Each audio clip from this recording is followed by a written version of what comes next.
Yeah, I'm horrified. Yeah. How could you not be? I'm No, it's scared. scary. Yeah, I had a moment earlier today where I got like really scared. Like sometimes I'm okay and I'm like, okay, we can do this. But then sometimes I have moments where I'm like, oh, we're not ready. Like Yeah. really though. Like they'll just hit you. You're like, what Yeah. the fuck am I doing? Like it's happening. Yeah. Yeah. What's the due date? July 28th. Oh, hell yeah. Yeah. I was born in July. Hell yeah. Me too. The Yeah. 30th. Oh, and okay. He's August 7th. When's your birthday? July 8th. Okay. I'm a Cancer. Oh, I'm not into that damn. stuff, but I am a Cancer. Yeah. Oh. Leo gang out here. Yeah, we'll all be Leos. Just scary. Allegedly. When do you find out the gender? Is that something you guys want to find out, or? Yeah, we already know. Oh, really? Yeah. Okay. We had a very anticlimactic gender reveal where I got like the blood test results and I was like, oh, we're having a boy. And Ryan was like, sick. So, Yeah. yeah. I think so. Well, my mom had got it. My mom kept saying that I would have a girl out of like spite of the universe, kind of. Yeah. That's what happened to me twice. Yeah. Yeah. So I kind of was convinced maybe that would be the case. And I don't know. I'm pretty, I'd probably rather be a son, I guess. I don't know if that's good or bad or Still easier, I'd say. You know? Is it becoming? Yeah. Are we closing that gap a little? It's like you don't have to male privilege. I feel like you don't have to be as loving to a son, you know. Well, Like my dad, he never really hugged me or told me he loved me or. yeah, and you were super fucked up. Yeah, no, that's not true. He showed it in other ways, Oh. non-verbal ways. Yeah, my dad's still like I talked to my therapist about it a few years ago. I was like, he just won't say I love you. I know he does, but he won't say it. And he Yeah. was like, you should make a point to like hug him and tell him like, I love you, and it'd be nice to hear it because this could be the last time we hang out. And I told my dad all that, and he like did it for like the next time, and then the time after that he did it a little less, and then he just drifted back into not Right. saying it after a year. And I'm like, I'm not gonna keep telling you. Right. I want to hear I love you. Yeah, my dad,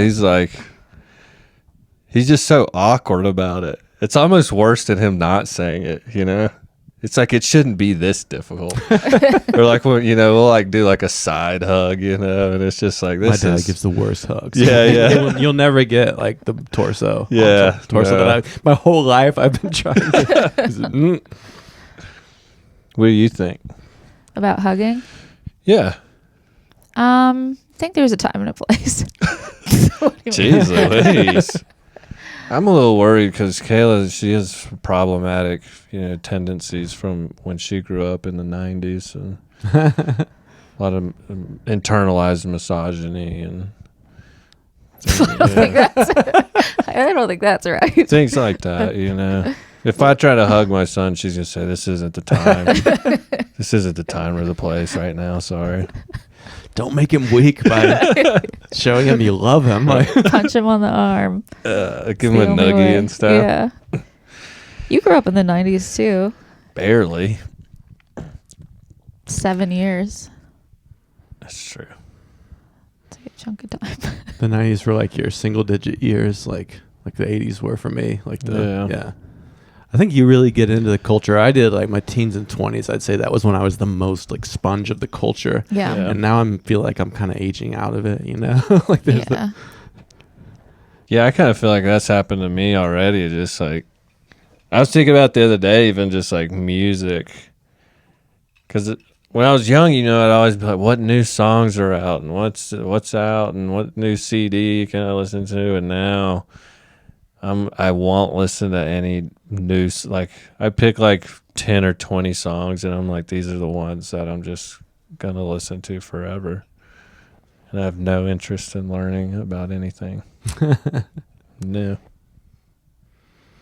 Well, I feel like you like Noah Kahn, which he's new. Newish, I guess. Oh. I get excited like about once or twice a year I'll discover a new artist I start listening to, and I'm like, that's good. I'm still, because I could easily just be like, it's the same, Right. just be like, I've got my shit. But I think comedy helps a lot with that. Like I started it because I wanted attention, but now I'm like, it kind of keeps you Like I Google things constantly. Like I don't know a lot of the words people say in a microphone. Everybody laughs. I'm like, I gotta. Yeah. Damn, the lingo. Like I act like I know. I laugh, but then I have to look it up because I don't really know what the new lingo is. Yeah. That's so funny. Has this started for y'all yet? Kind of, yeah. I was just talking to Ryan about how like, yeah, I realize the more I go to open mics, like I don't know what's happening as far as like pop culture and even just in the world at large. I'm like, I don't understand any of these references at all. I think I got a decent grasp just because I watch so much fucking TikTok. Oh yeah. So I'm always hearing all the lingo, and Yeah. that's where I get my news and.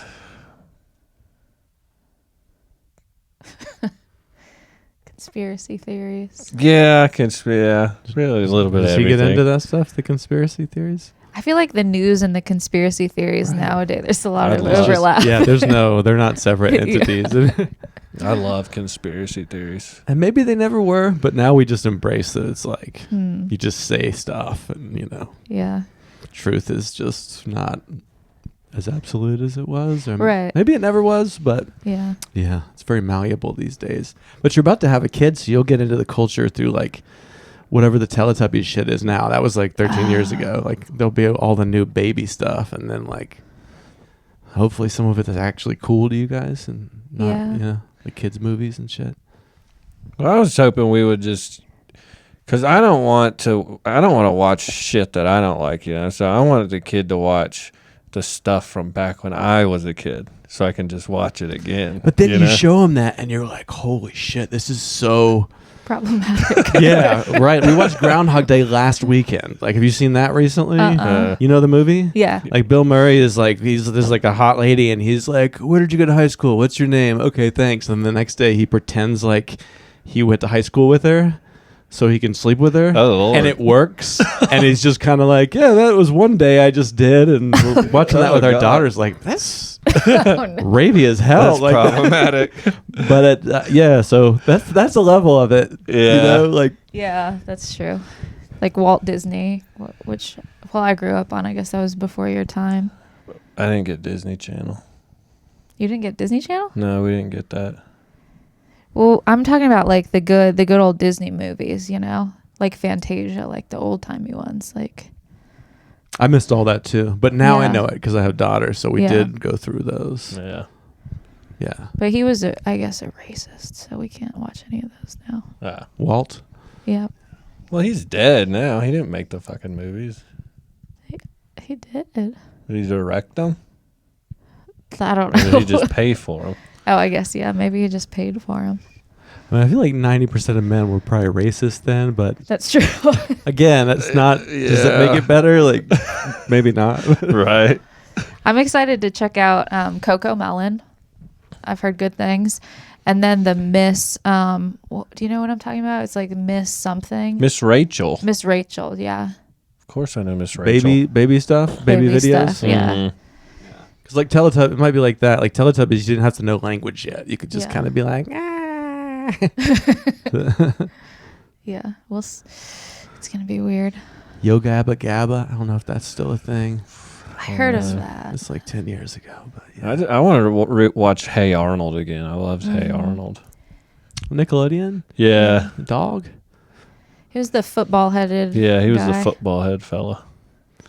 Like a head like Stewie from Family Guy. Like Yeah. Okay, yeah. And then Similar like shape. yeah. It'll be interesting though for sure.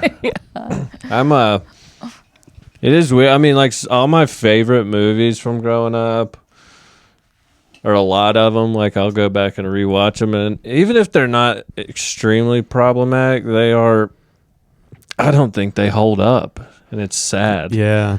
It's like I was like, I think I watched Beavis and Butthead Do America the other day, which was one of my favorite movies growing up, and I just was like, I don't think this is. It's just not as funny as I guess when you're a kid, everything's funnier for you. Understand the horrors of the world. And content's just better now. Like I've been watching some kids shows of my kids, and I'm like, this shit sucks. Like, let's check out G.I. Joe, and then we put on G.I. Joe, and it's way worse than the stuff where I was just criticizing. Like, it's like, Yeah. actually, the dialogue and writing has come a long way. Like, it's the same plot every time on my shows, but on theirs, there's like a different plot each time. Yeah. Damn. But some of it holds up. When it does hold up, it's cool. I'm trying to think what's even held up, though. I remember watching SpongeBob growing up, and my dad, he would get so excited when we had it on because he understood like the adult themes, which they kind of yeah. expertly wove in. But I think that, I mean, that's not really a young kid show, but SpongeBob holds up. That's a classic. It's funny. Yeah, that one can probably hit on the different. You can be like a baby, a toddler, and like it just looks fun. Yeah. But then you can be an adult and get the quick, wet stuff, which is harder for me than the dumb, colorful stuff. Like, Little hidden gems. now my 13-year-old, she's like just such a reader. I mean, she's like so like we can watch like complex plots, and she can like I have to kind of pause and like ask her, to explain what's going on. She knows everyone's names. And can you guys watch a movie and like follow a complex plot without pausing and asking people? Can you just get it in real time? I don't think we've ever watched anything complex. What do you guys watch? Beavis and Butthead Do America. And Ryan's like, I swear it used to be good. I don't know. I'm telling you, this. If I think like if we put something on and it's too complicated for me, a big one is time when they time travel and shit. I won't watch it.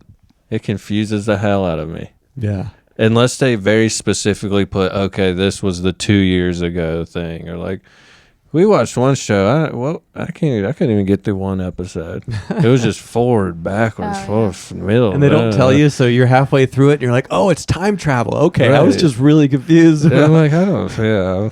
They try and like give you hints by giving one of the characters a slightly shorter haircut. Right. And you're supposed to follow that, but it's like, yeah, that's tricky. We've been watching Severance, which we are obsessed with.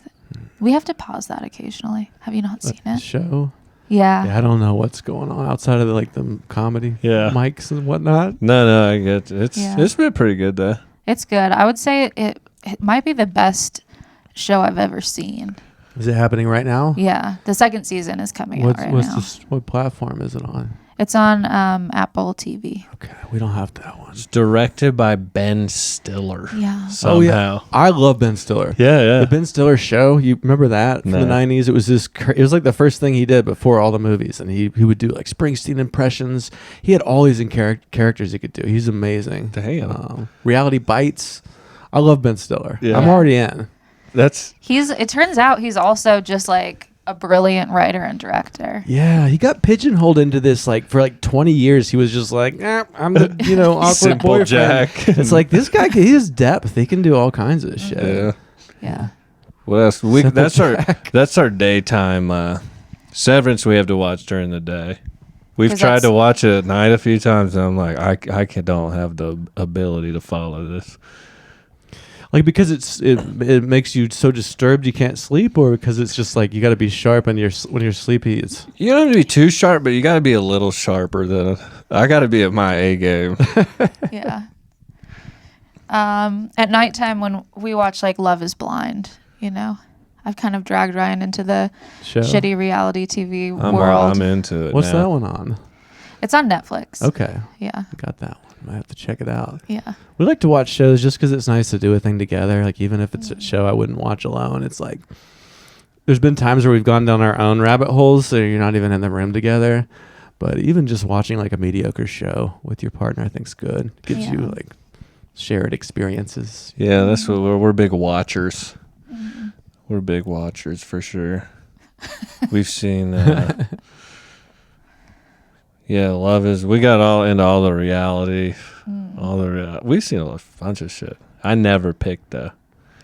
I won't pick. I don't have the ability to pick. Like when I'm confronted with that many choices, Right, you just shut down. Like when Kayla's gone, I'll turn the TV on sometimes and I'll go to Netflix and I'll just look at the previews. Yeah, it's like TikTok. You And then watch I just turn it off. I'm like, I can't. It's too hard to pick. Yeah. There's so many options. And then when you finally do pick, I kind of shut it down almost instantaneously. Yeah. And are you in agreement? You're like, yeah, that was a bad choice. We watched like half of a movie. I wanted her to watch My Cousin Vinny. You ever seen that movie? Oh yeah, I mean, when I saw it in the '90s, I loved it. It's such a funny movie. Yeah, at least it was. I thought, and then we watched like half of it, and then she wasn't feeling it. So. See, I had that one like taped off the TV on VHS with some of the commercials paused, and like bad drop points, and I would watch that one because there was just so little content. I would watch that a lot, but a lot of times it's bad. We just watched Princess Bride. That was still good. Yeah, that's a good one. It was like, all right, cool, like a good one. Willow, that one was pretty good too. You guys down with Willow? It was the 80s, so it was like came out when I was in the 3rd grade. But, it's a good movie. You guys are like, tell me about new shows. I'm like, Willow is. You could take that with you if you listen. That's new to us, That's all that matters. Yeah. Yeah. We embrace the lulls on here too. That's good. Perfect. Yeah. I'm working on not talking as much. That's the thing I'm working on. Sometimes I listen back and I feel like I just kind of shouted at the guests, like I got excited talking about comedy and just talk too much. So I'm working on that. Killing it. Do you want to talk about comedy a little bit? Yeah. Yeah, you guys are killing it. It's really amazing that you guys are like, people get funny and they leave a lot. And like Cody just left. That's kind of a blow. But I feel like you guys have a lot of just energy that like you're bringing to the scene right now, which is very cool. Yeah. Trying to. It does feel weird. I mean, after like low energy, but good energy. It's weird. Like at the mics now, I'm like looking around and I'm like, a lot of the people coming out. Because, I guess once you get to a certain point, you either just stop going to mics or stop going to as many. Yeah. And so I go to the mic and I'm just like, fuck, I'm one of the OGs here now at this point. Yeah. It's a weird feeling. Like half of them are newer than you. Right. It's nuts. I think it helps so much that have like real like people that are good and go to mics consistently. So it's like kind of you try to keep up. You kind of can. I think it makes you a better comic. Totally. You start bombing after people that started after you, and you're like, all right, that's what's cool about it. It keeps you in it. It's a meritocracy. You don't just you don't just earn your tenure. You have like these new scrappy comics. That's awesome. How's your experiences been so far? I think maybe the first time I came on, I had like maybe just started. Yeah. Yeah. I meant to look up the date because I feel like it was less than a year ago. Yeah. I was thinking about it, and the first time I ever did comedy was the 420 show at like the Michelle's 420 show. So that was a little less than a year ago. So yeah. Coming up on a year. That's crazy. And I think you were talking about how your show is kind of just the Great Eagle, or it's like, so just seeing that it's like grown is awesome. Thank you. Yeah, it's taking over. We have our second show at the Orange Peel, our second Blind Date Live at the Orange Peel, June 20th, which is a month before I'm due. So I'm like, I don't know how that's going to be. Some Ali Wong shit. Yeah. People have been making that joke. Yeah, I might be in for a world of shit, but no, I mean, stand up, I think for like the first maybe 7 or 8 months, I was kind of like, am I doing this? Like, I don't know. Like I guess I never had like the initial drive to do it. I wasn't like, I really want to do stand up. I did when I was like 13, 14. But then I was like, this is too scary. I'm never going to do this. But then I like got booked on that one show. And then like, I think because my social media following was subsequently booked on more shows. And I was like, okay, at a certain point, I'm like, okay, I'm doing this. And so now I want to, after like hosting the Rory Scovel show and being I was just so nervous and I felt so out of my element and so underprepared. I came home from that show and I was like, okay, Ryan, I want to like actually try. Like that would Heard that one before. Well, I have been since then. That's true, a little bit. A little bit. I try to give her wisdom. She doesn't take heed to it. It grinds my gears somewhat. You guys are very different styles, which I think is cool too. So I could see that like Yeah, it's very different energies, you know. Yeah. She's wildly offensive.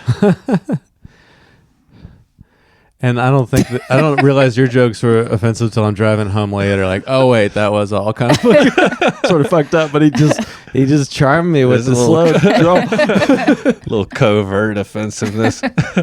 Yeah, at least Cayla like offends you, and you know you're Right. That's so funny. Yeah, I tried, like when she was starting, I was trying to tell. I was like, your social media at first will probably be like a hindrance. Because it's so, like, if you go to an open mic and you just want to go there and eat shit and practice, right? And you got 5 people coming up to you, it just feels, it's so much more pressure. It does sound harder for sure.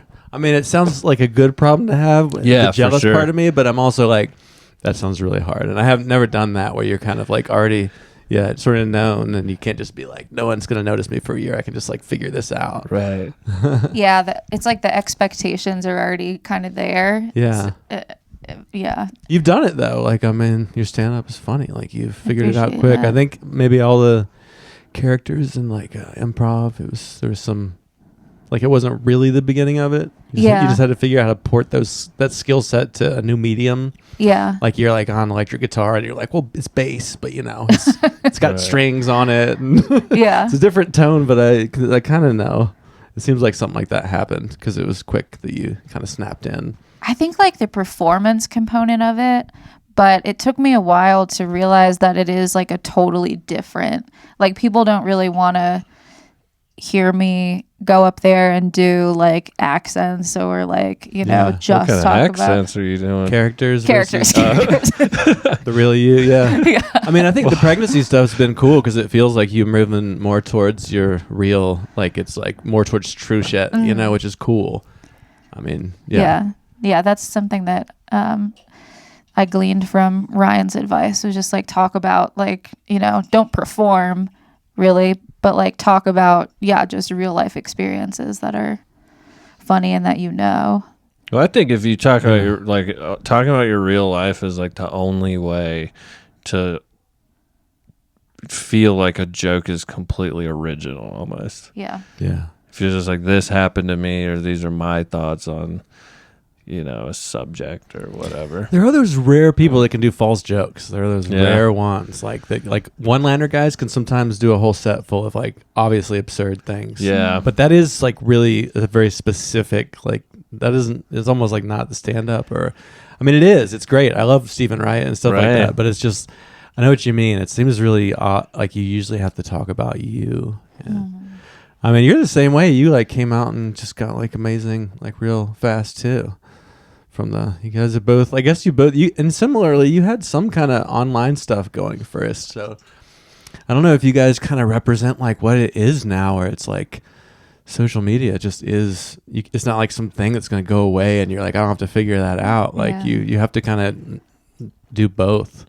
So I think most people that I've seen are the opposite, where they're trying to scramble to figure out how to even do social media. Right. So they don't just get left behind, you know, in the new. You got to learn both. Like, I don't know if the order really matters, what order you learn them in. Yeah, no, that's a good point. I think it is important. Especially it seems like with like touring comedians and stuff. I think that's why I initially got roped into it, because people assumed that since I had a social media presence, I did stand up already. Yeah. Because the two are so intertwined now. But I don't know. I'm trying to work on it, but I've been very precious with my Instagram page, because I wanted it like in my mind, it's like Blind Date Live, sketch comedy, and then there's been some like overlap or like people wanting to promote, you know, stand-up shows on the page, and I'm like, no, that's not what this is for, but that's cunty behavior.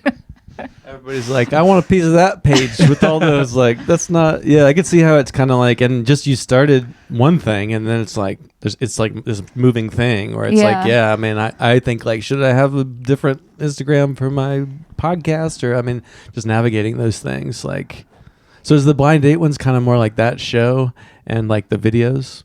Well, I wanted it to be like the shows that I produce more. And then the videos.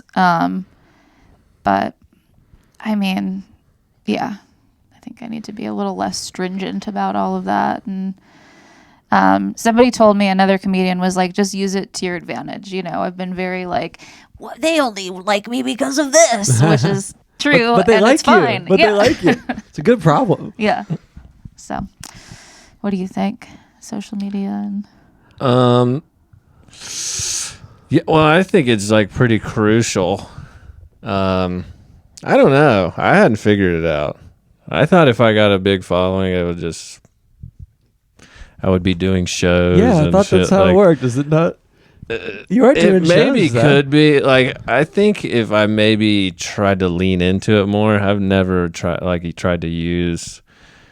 But also, I don't know where I try to start an email list because I don't know where the hell any of the people live.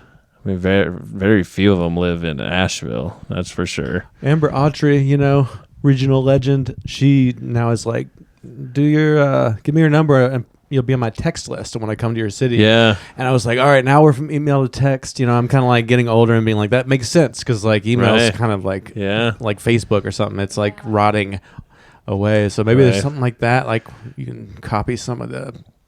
You guys know Amber Autry? She's I've seen she's like some of her stuff. also kind of similar. Like just has a lot going on. She's hilarious, but then she does online stuff. It's, I mean, honestly, at a certain point, it is almost just like, now that I'm working again, it's like, I don't have time. I mean, it is a lot. Like, it is a lot. It is a lot to try to baby, manage. buddy. I know. That's the real thing. But I didn't start doing comedy till I had a kid. So like there is this side that is like, now that I only have 8 hours a week that I can spend on just me and my like creative endeavors, it's the most valuable thing in the world to me. Yeah. So on Sunday I sit down with Emily. I'm like, this never happened on a podcast before. And I'm like, this week, you know, I'm going to do these 3 nights. I'm going to go to the Asheville Music Hall and then I have a show on Friday, and we kind of like figure it out. So I think you can like prioritize it even more so. Whereas when I was in my 20s, I was just like sitting in bars like till they closed, not doing shit. So that's good to hear. Yeah. So maybe, because I mean, I feel like you don't really need like a ton of time. Like you can't just sit and write jokes for hours and hours on end, you know? Yeah. I'm like, if I can take 30 minutes or an hour every day, I think what helps for me is like I don't perform, like there's no act outs. I don't, like if I can write something and I think it's decent, then it's like you don't have to go to 10 or 20 mics to like try it out.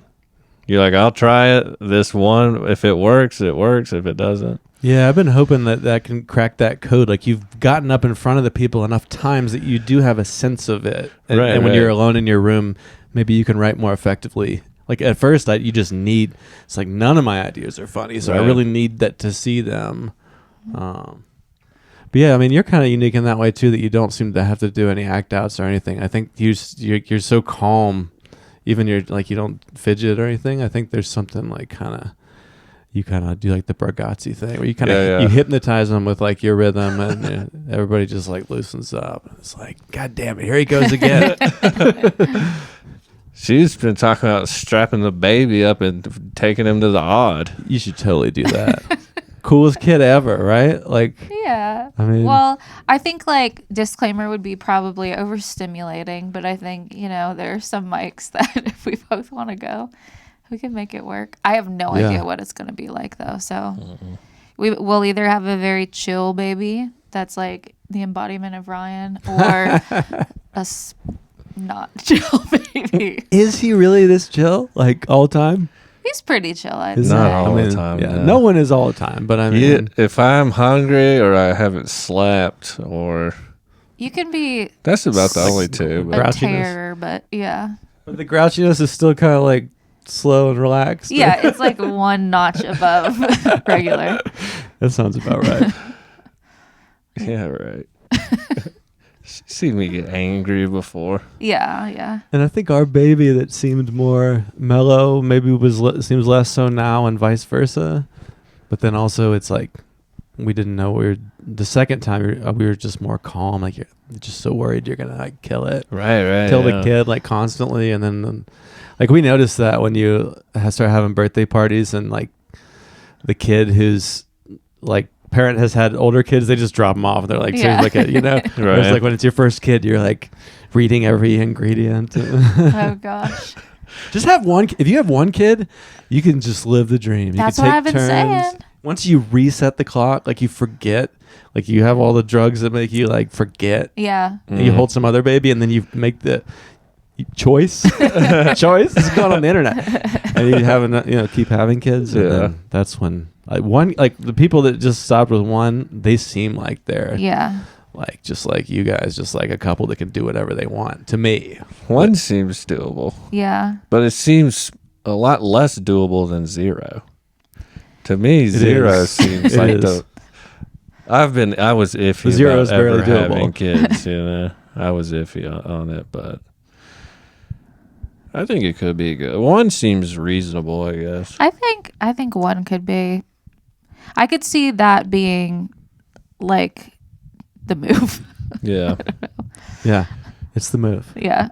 Because I had 2. You got any siblings? Yeah, I got an older sister and a younger sister. So there's 3 of us. 3 just seems. Yeah, there were 3 of us growing up. That just seems. We hang out with some 3s, and it's just every time you try to do anything, it's like 30 minutes before. It's like, no, there's just someone got hurt or sick, and That's crazy. yeah, That's a like lot. all It's 3 a lot. of them need to be in a different place at the same time. Like, yeah. Yeah. It's like just plan on taking the decade off of like any of your hopes and dreams. that's, You had 3 kids, like it's done. Like you are just that, you just live for them, and that's like balancing that, like trying to be still a creative person. It'll be cool to see you guys navigate that. I think it's cool. I think it helps. Yeah. You do have like the whole joke about doing it for more material. I mean, it's funny, but it's also so true. I mean, it will be like the jokes will be like the best jokes. damn. Can't wait. Yeah. Yeah. It'll be. I know it's crazy. I'm starting to show. It feels real now. Yeah. It's, to me, still just doesn't feel real. Yeah, it's hard until it happens. I think maybe like since it's not inside you, maybe it's a little harder it's like to feel. It's like, I mean, she's maybe showing a little bit, but I'm still just like, well, could be anything in there. We've all heard your joke, Yeah. I know I can't tell that one anymore. Have you seen that movie Children of Men? You know that Yeah. movie? I was just thinking about that, and I think there's something to that where like the dystopia where there just are no more kids, and how that really, even though everybody's like the world's fucked and you shouldn't have a kid, it's like a world without children. Like that's the most horrifying thing. Like it's like you guys really have a stake in the future now, and like that is a good thing. If everybody was like, I'm not having kids, fuck it, we're fucked anyway. It's like, whoa, I got kids. right? You got kids. We got to like try to sort of make it last another like 100 years. Yeah, that's 80 to 100. That's what my friend Tony was saying. Like, actually, I think it was the day before I found out I was pregnant. She was just like, don't have kids. Like, the world is going to end. And for people who have kids now, you're not going to be able to teach them how to carry crossbows or axes or any of the weapons they'll need to like defend themselves in the post-apocalyptic world. She's like, my kids are old enough now that they can be like trained to do that. But I think about that all the time, that like an image of our little baby, us training it to carry like some medieval weapon. I love the axes and crossbows. It's like good writing, like the visual show don't tell. I did have to stop watching. Like I liked Walking Dead a lot, and I think that show just got like they kind of jumped the shark on how sadistic people can be, and that's like one thing I can't really like. I just don't want to fill my head with like too much, or even at like a mic when somebody's like, "And did you also hear that the score was so fucked in this other new way because of today?" I'm like, I just don't, Yeah. I'm not trying to like. I just read to my kid and put him down and came out to do this mic. Like I I just don't want to like let that in my head. I don't know how true it really is. I mean, we might be okay for a little while. Like it's Hopefully. possible we'll be okay for a little while longer. Yeah. It's possible. It's and because it's weird because in a lot of ways it's like the world is better than it's ever been. Yeah. Yeah. But then there is a lot of fucked up stuff, and then you just see it like we're just so much exposure. Yeah, you're not supposed to know that much in like a day. So, but then if you don't pay attention to it, which I kind of don't, Yeah. it's like, does that make me a shitty citizen because I'm not like staying informed? Like, I mean, I am trying to like have the house feel safe and good and like support piano lessons and conversations and reading. So I'm trying to help in that way. So kind of being able to focus on that scale, I think, can kind of help to like not get so just like the world. Right. Yeah. I feel like all that's of it. less helpful. Yeah. It is. 'cause you It's can't like, do shit about it. Yeah. I've always believed strongly in like being a small picture person rather than like a big picture person. I don't know if that's the best way to describe it, but like there's just so much out of our realm of control. Like 99.9% of everything in the world is out of our control. So I think focusing on like this very small circle of people around us and, you know, now on our new child, making a positive impact on just like a tiny little ripple, you know, then whatever happens after that, if it ripples out further, great. But yeah, I grapple with the guilt too, though. Like, am I not, you know, I'm not boycotting big businesses today. Like, I stopped and got a soda. Am I a horrible person? Yeah. There's just so much going on. That's like, I don't know. There was a point in time where my parents used to get sick of it because every dinner I would just be like, did you hear about this crazy shit that happened and how we're all doomed forever? And my parents would just be like, can you stop? So that I used to be, I paid a lot of attention, and then now I just like, whatever. I mean, I kind of see how old people don't give a fuck as much about that. Like, I mean, I guess they're almost dead, but it's also like, whether this is true or not, like you have seen every decade of like, this is the reason that we're definitely all going to die. Like 9/11 like really felt like that. So I'm not just diminishing the fact that now it's like worse in ways, but it's still like, I don't know, every decade it's like if everybody says it's the last one, and even if it is, I don't want to I like to enjoy it too, you know, like if it is the end, it's kind of like there's still more cool shit you can do now, more information and people you can meet than ever before. So like, you know, our kids will have great childhoods and never be adults, but you know, that's crushing responsibility anyway. Like, you know, that's better. Just get them to I think that's what like my dad would put my mind at ease time. He'd just be like, people have been talking about the world ending since it began. Right. Yeah. The whole Bible is about it. Is about that. It's like, well, you know, it hasn't yet. So it's human nature for us to just we like obsessed with the notion of like it's ending, and now we have facts and data that really support that. It's going to happen soon, maybe, but it's like we are kind of fixated on the idea for some reason. Yeah. I'm a big fan of hedonism. Yeah. Good Lord. Like living for the now, like experiencing just like, pleasure, and it does feel kind of selfish in a way to just be like, I'm just gonna enjoy my life to the fullest, you know. But it's also like, why wouldn't you? I mean, we're here for such a short time, and I don't know. It does feel like there's ultimately literally nothing we can do. Yeah. And doesn't being around, like if people on your street are enjoying themselves, I mean, if they're doing like unethical things for their enjoyment, that's bad. But I think it creates a good, like, I want to be around people that are enjoying their lives. That benefits me. So it's not just selfish to enjoy your life. Right. And I think as artists, I don't know why I'd say that as artists, we have the opportunity to have like a lasting positive impact. That's something that I've always been obsessed with as a writer. Like, I would love to write something that inspires people long after I'm dead. Yeah. So I'll just make my little contributions. Let's talk about that for a minute, right? Because isn't that kind of the whole underlying thing? I mean, I think there's the need for approval, and probably the dad, I'm not saying I love you, that's probably part of the performing. But I think that is kind of like, everyone kind of wants that, right? You die, and for your I don't even know if it's like for your name to live on, but at least for one of your ideas too. Isn't that? Damn, that's deep. Yeah. I've never once thought about that, I don't think. Really? No. I want my stuff to be as the least important as possible. I don't want it to have any impact. I just want it to be something that's about nothing. You know? Like I don't want to talk about anything that is like means something to anybody.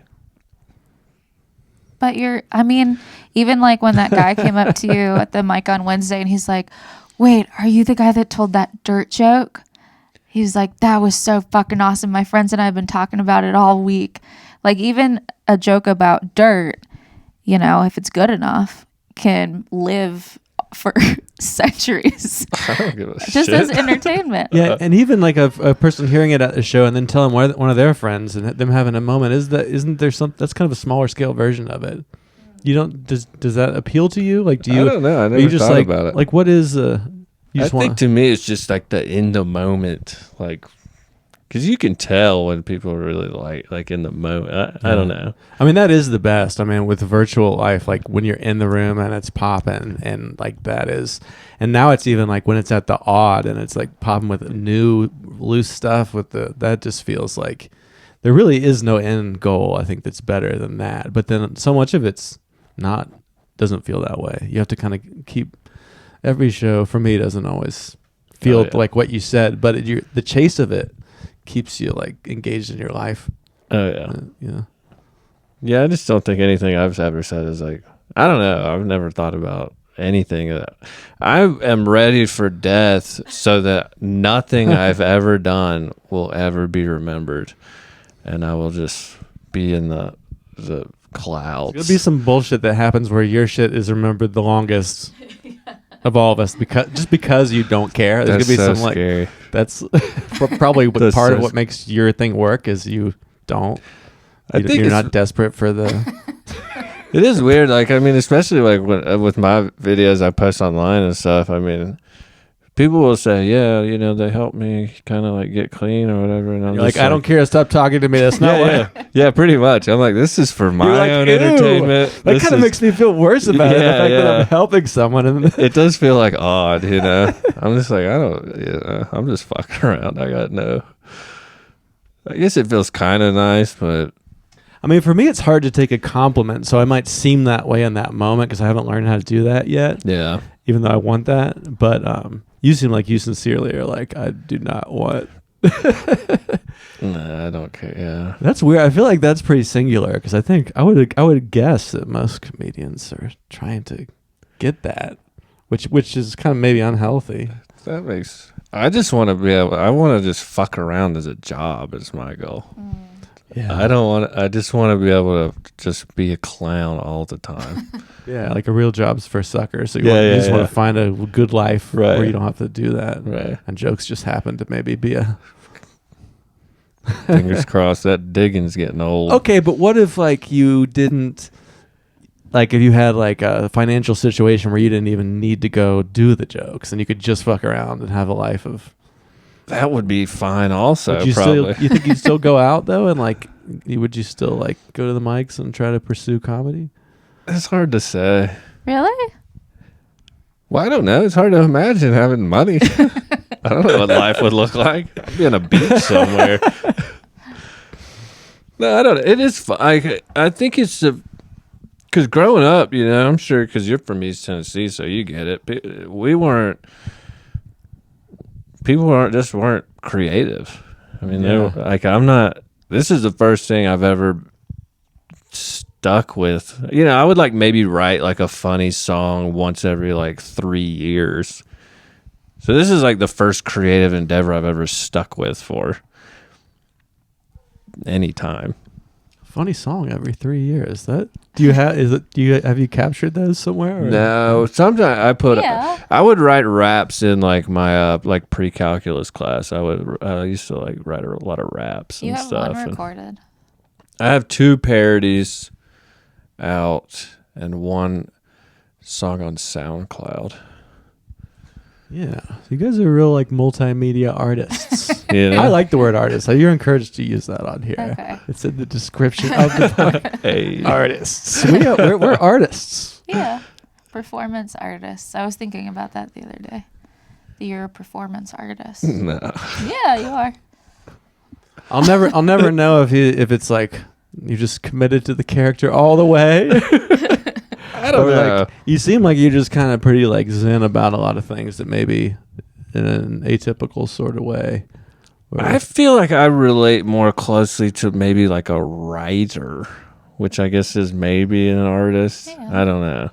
Yeah. But like when I think of an artist, I think of painting and drawing and other.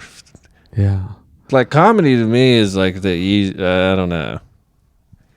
There's like arts. There's art, and then there's like comedy. I mean, I think culturally right now, comedy kind of is starting to be seen as like it was like grunge and rock and roll when I was in my like formative cultural years, but I think it's like comedy is kind of starting to be stand-up starting to be viewed as an art, and Yeah. that's maybe a new thing. That's I think it is for sure. yeah. I always said to me it's like the highest art form. Like to me it's like the most challenging.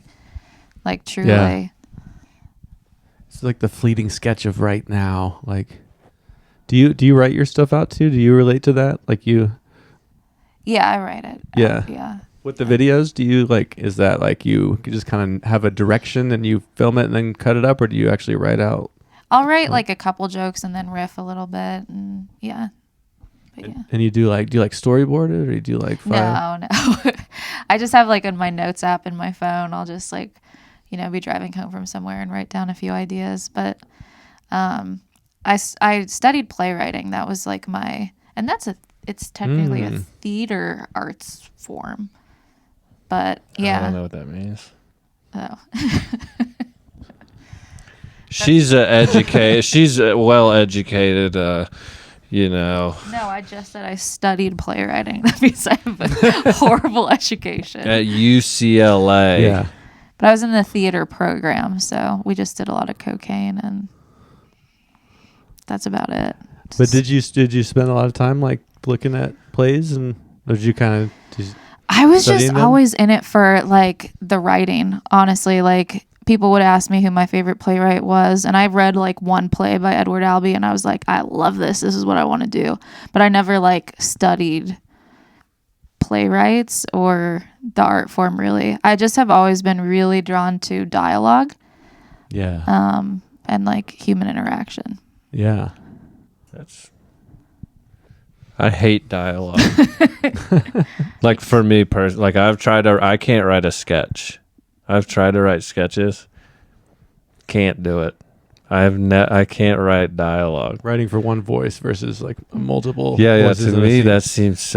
that just seems crazy to me. Yeah, I don't guess I've really done that either now. I mean, I guess in bits sometimes I'll try to do, I don't know, it's like that where Right. you do become the scene. Like that's what Rory Scovel, I mean, he's been one of my favorites since I started. And he's on my bucket list. It was awesome to see him. You and Hillary did great on that show. He just gets into the scene. Like he'll like read the premise and it's kind of like, how is he gonna, it doesn't seem like he's gonna do it. And then every time he like becomes the scene, and I don't know if that maybe kind of relates to like plays and theater, and I'm kind of trying to, I never did theater, but like it seems to me he might be doing some of that. Yeah, I committing. think he definitely has a more theatrical style, and Hillary too. Yeah. I think your style is definitely more like, I mean, it's just dry and kind of, it's like, it's not a very theatrical style. Like you're Well, I not don't even performing. move. Yeah, Yeah, you're I just telling talk. But you jokes. are a character. I think it is theatrical in the sense of like you are this one character. It's not like you become different ones, but I think that your default delivery is a very like unique character that people are like, it's not like there's other people on the show that kind of sound and move like you. So just one strong character, just write it up. Hey. I'm bad. Like I was going back and looking, like trying to put together like a longer set, and probably 50% of my jokes I say, and I was like, and he was like, and I was like, and he was like, and they were like, and I was like, almost.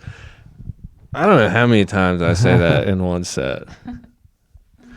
I did a show, what was it, open mic at Charlotte, where there's a guy named Tommy Chuns, I think his name. He lives there, and that was what he gave me as advice. He's like, you don't need all the I like.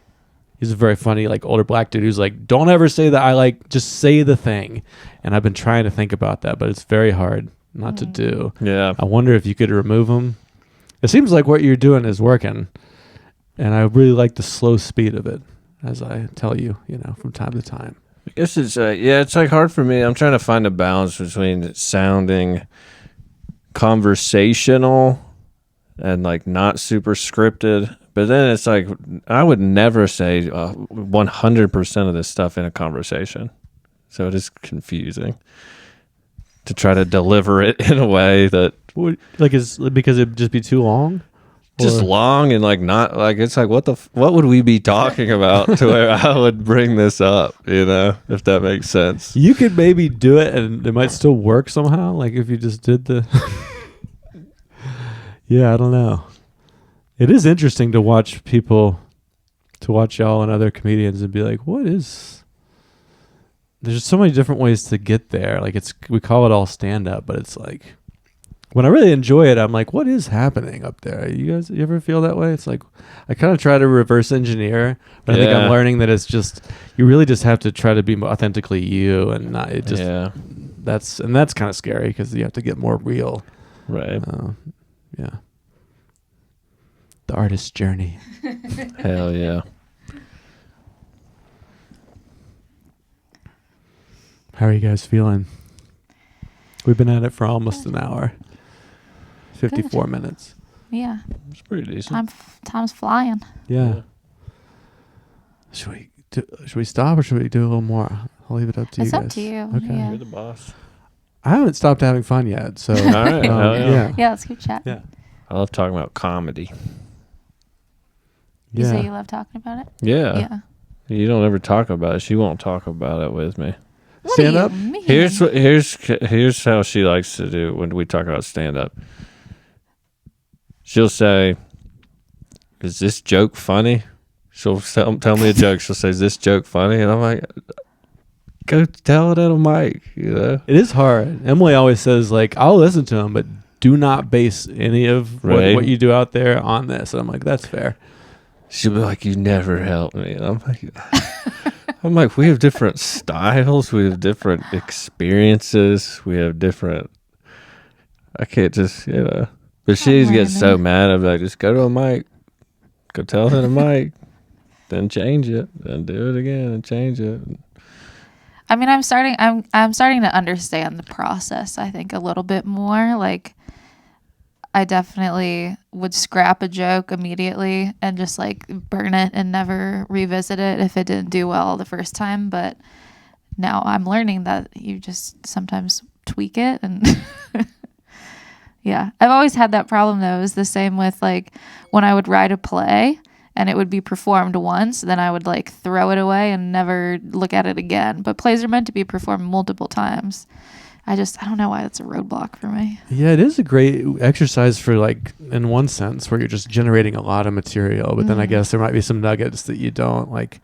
PD always mentions like to save your old joke books, and so I've started doing that in the last few years. I'll keep the pad and then bring out last year's sometimes and be like, maybe I could make that funny now or something like that. Yeah, I think it is weird, like, especially because I think about the other comedians so much, which I hate. And I know I shouldn't, but I like the mics. I'll be like, they'll be like, why is he telling this joke? He told it last week, or like, it just, because you see people, they never do the same 5 minutes.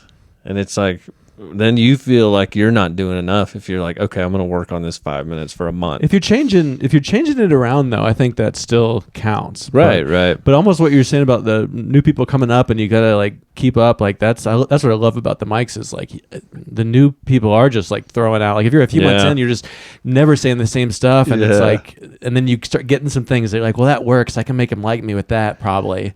And then you stop. Like it's good to be next to somebody and be like, I got to keep up with this like 3-month comic and and like think up some new shit. Right. I can't get up right after this and do my jokes that they've all heard before. I'll feel like I like that, the pressure of it. Yeah. It's like healthy competition. Yeah. It is a lot of fun. So you still like do the videos? Like, can we talk about the videos? I think people are probably interested in that. Like, when I say I do comedy now to people, a lot of times they go, "Do you know Cayla?" Really? Yeah, and I'm like, "I do actually." Weird. Like it's cool. People like associate the videos particularly with like is that like, is it like getting weird where like people sort of, you don't know they know who you are, but they do? Like, is that like a thing that you have to navigate when you go about town and support businesses on Friday that you shouldn't support? Yeah. Like, there she is. We're going to cancel her. I've had like a little bit of the like, a little bit of that. It's just such a small town, I think, and my content is so hyper focused on Asheville that it's, it's people here know it. It's part of our culture now. Yeah. That's exciting. But something that's been happening, which has been really funny, is people will come up to me and they'll be like, "Oh my gosh, hi. Oh, you don't know me, but I'm," and then they'll say their like Instagram handle. Like, I'm, Ravenclaw. I'm sure you remember my comments. Yeah. I'm one of your best. Like, I don't. Yeah. But Ryan absolutely hates it when people come up to us in public. I love it. She loves That's it. Good. I just, I like a certain level of anonymity where I live and where I go out, and people will yell shit at me. It happened at LK Pasta. I mean, yesterday it happened. What did they yell? What was the line? Well, they didn't yell yesterday, but the other day I walked in a place, they yelled "baby dad." No. If I get recognized as the baby daddy, Blind Date Live boyfriend. Okay. Yeah, I can see how that would be. And I just have a very sordid past. Is that what you call it? Sordid. Yeah. So I don't want people, I like going out and I don't want to see anybody that I know. Because I grew up in this area. I don't want to see people, Yeah, you got kind of a public life too. That's the thing that, like, if you do get more followers and attention, it seems to me that maybe you have to deal with that too. Yeah. That's crazy though that you love it. And it happens at work. That's cool. That fits you guys complementary. That's why it's gonna work. You got the yin and yang delivery. That's true. If you guys were like the same energy on stage, I'd be like, right. I don't know. Yeah. It's gonna be a lot of that. Yeah, I think we complement each other well. He helps keep me grounded. Yeah, right. No one can help do that. I'd say something about the videos that's cool that's happened like more recently is my ability to use the platform to help local businesses. A lot of businesses have reached out since the storm and they've been like, "Hey, we've been struggling. Can we, collaborate on a video?" Which, has been really cool and rewarding for me. I like doing it. Yeah.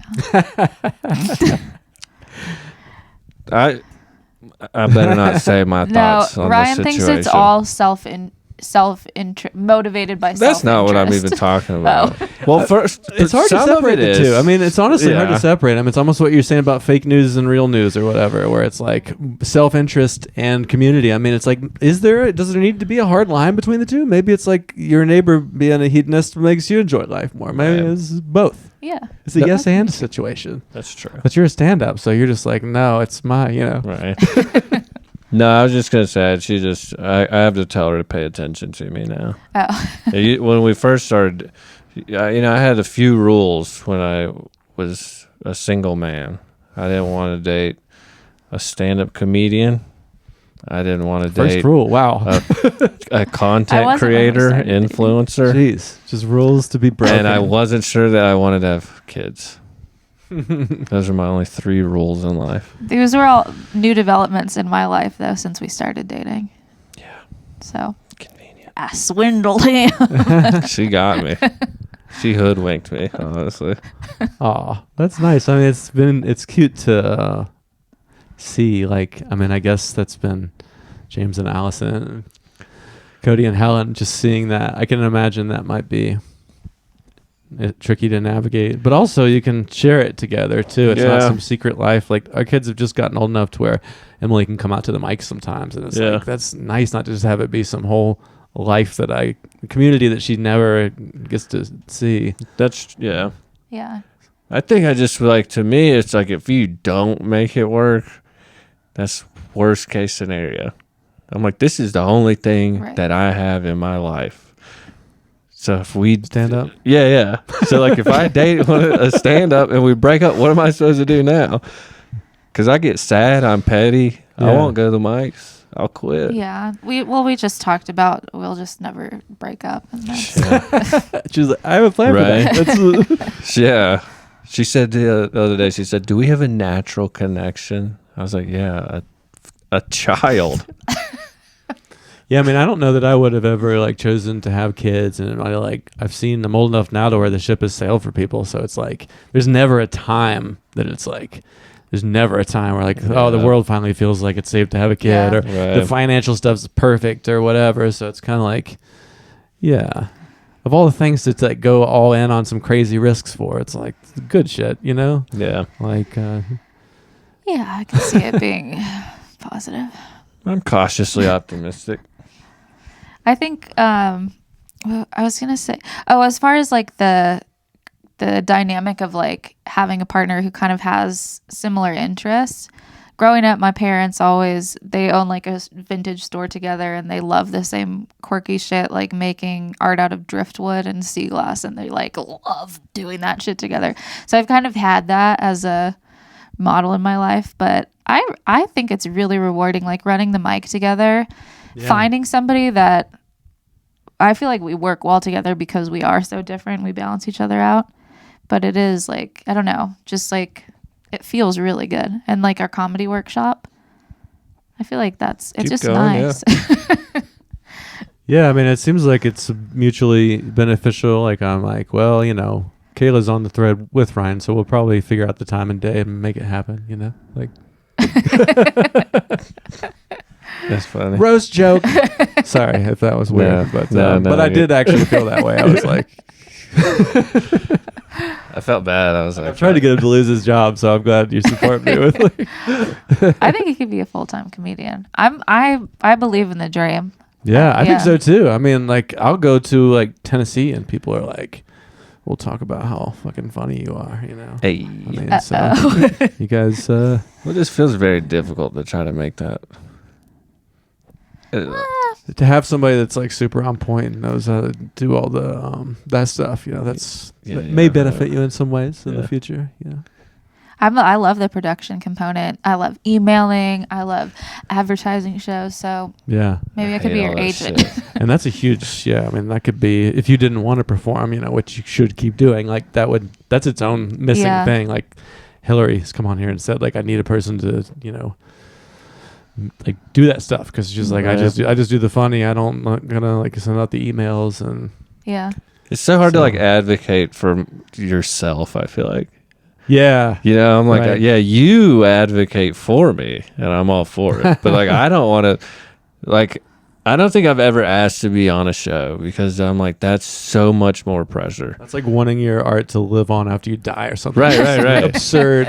Well, like if you ask to be on it and then you eat shit, you're like, then you look bad. But if they ask you to be on it and you eat shit, you're just like, well, this is your fault. But you're in a sea of people that are asking to be on and eating shit on a daily, weekly basis. Like, it's not going to be an issue for you.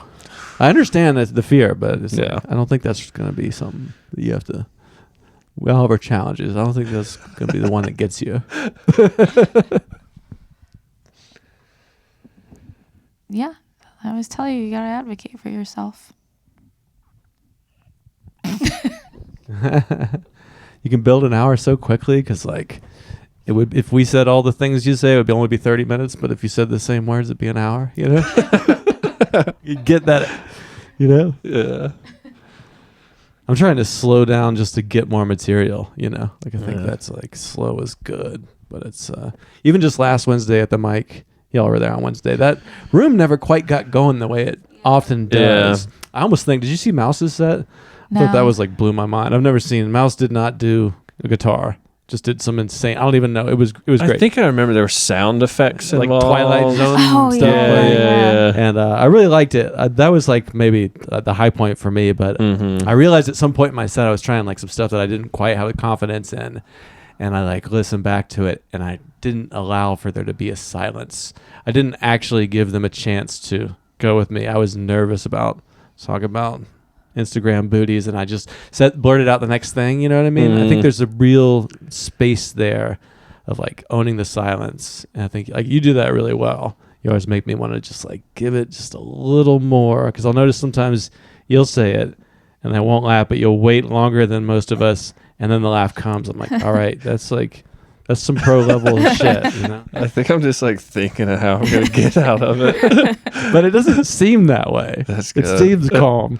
Inside, it's like, Oh yeah, I can feel my face getting red on stage sometimes. Like if I say something and it doesn't work, I can feel my body getting hot, like getting flustered.